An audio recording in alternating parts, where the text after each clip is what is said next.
Praise the Lord. Good morning, everyone. Good morning, Pastor Bobby and Pastora Cynthia, and to all my co-pastors in the Binary in this platform, and also Pastor Joel and Sister Lydia and family. And to all the brethren around the globes. It's a big privilege again that I will share the Word of God in this platform.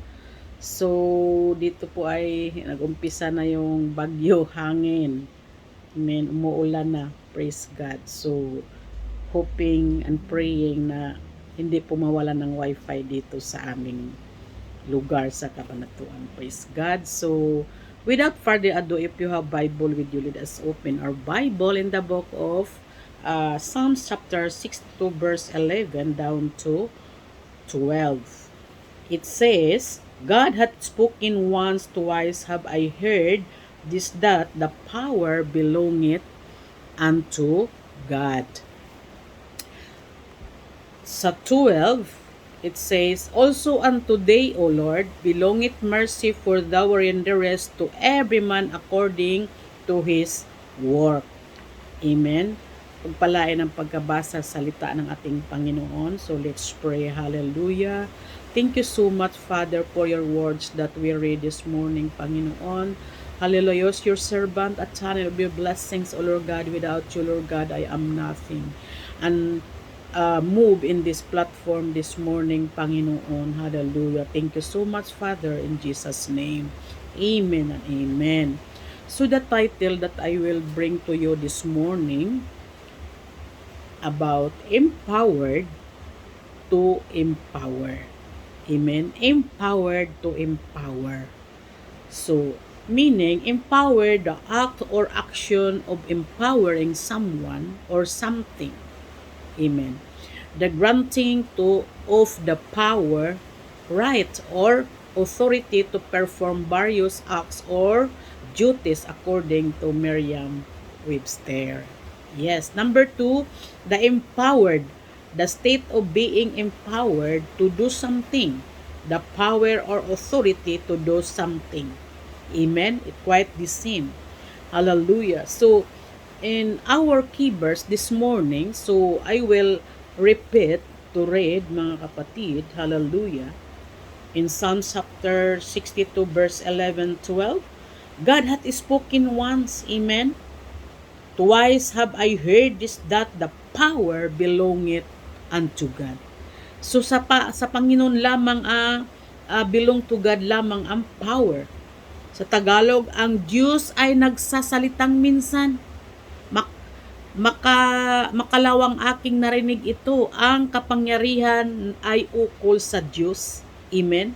Sa verse 12, Also unto thee, O Lord, belongeth mercy, for thou renderest to every man according to his work. So, kanyang gawa, mga kapatid, ay kung anong gawa natin dito sa mundong ibabaw, pagsulitan din natin ito sa doon sa taas, sa langit. Amen. Sa iyo naman ay Panginoon ukol ang kagandahang loob, sapagkat ikaw ay nagbabayad bawat tao ayon sa kanyang gawa. Amen. Nagbabayad, nagsusulit ang bawat tao ayon sa kanyang gawa, mga kapatid. Hallelujah, raya sikuduya. Thank you, Jesus. Diba, mga kapatid, hindi po tayo maka-skip po doon. Hallelujah, raya sika. So, when we consider the following truth about God's power, it seems rather foolish to rely our own strength and abilities. Amen. Praise God. Ang sabi nga, mga kapatid, sa Psalm 147, Great is our Lord, and of great power, His wonder understanding is infinite. Amen. Kanyang understanding ay infinite, mga kapatid. Ang sabi, dakila ang ating Panginoon. Amen. At makapangyarihan sa kakapangyarihan. Ang kanyang unawa ay walang hanggan. Ang kanyang unawa ay walang hanggan, mga kapatid. Unfailing love. Hallelujah. Diba ang sabi, mga kapatid, sa ating nabasa, ating key verse, unfailing love, mga kapatid. Great is our Almighty in powers, understanding has not limit, no limitation. According to the in Psalms chapter 47. Amen? Ang kanyang unawa ay walang hanggan. Hallelujah, raya sikuduya. Thank you, Jesus. Praise God. Hallelujah. So, the following verses show the strength, confidence, grace we can find when rely on God's power to teach, preach, witness, or serve any other capacity. Amen. Hallelujah. The following, mga kapatid, our strength, our confidence, and grace we can find when we rely God's power. Amen. To teach, to preach, witness, or serve any other's capacity. Amen. Hallelujah. Ang sabi nga mga kapatid sa Acts 1:8. Amen. Hallelujah. O haraya sikuduya. In Acts 1:8, this is a very familiar mga kapatid verse in the Bible. Amen. Hallelujah. But ye shall receive power. Amen. After that the Holy Ghost come upon you, and ye shall be witnesses unto me both in Jerusalem and to the uttermost part of the earth. Hallelujah.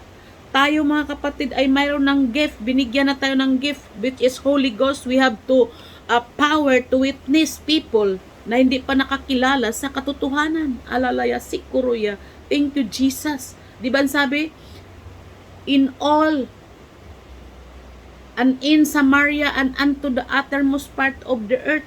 Hindi lang dito sa Pilipinas kundi sa lahat sa buong mundo mga kapatid na tayo po pwedeng mag-witness. Hallelujah. Kung saan man tayo pumaroon, hallelujah, wag tayong tumigil na mag-witness. Halalaya sikuruya kikadaya. I feel the presence of God right now mga kapatid. Hallelujah. Praise God. Ang message ngayon mga kapatid, hallelujah. So, hindi yung parang wise tayo mga kapatid. The message and my preaching were not with wise and persuade words but with demonstration of the Spirit. Amen. Pag wala tayong Spirit coming sa ating Panginoon ay wala po tayong power to preach and to teach the Word of God. Hallelujah. Oh, lalurabaya sikuruya. Amen. Praise God. So, for the kingdom of God is not a matter of talk but a power. Ang sabi ng hallelujah, 1 Corinthians chapter 4:20, mga kapatid. Hallelujah. So, because of the gospel came to you, not simply with words, amen, but also with power. Oh, hallelujah, sikaya, with the Holy Spirit and deep conviction, you know how you live among you for your sake. Oh, glory to God, Jesus. Hallelujah. So, ang sabi nga ng 2 Thessalonians chapter 1 and 11, with this is in mind, we constantly pray for you that our God make me you worthy of His calling, and that by His power, He may bring for fruition, yung fruitfulness tayo mga kapatid, fruitful. Hallelujah. Hallelujah, raya sikaya. And your desire, every desire, goodness, and every deed prompted by faith. By faith, mga kapatid, tayo po'y lumakad along the way. By faith. We are walking by faith, mga kapatid, not by sight. Amen?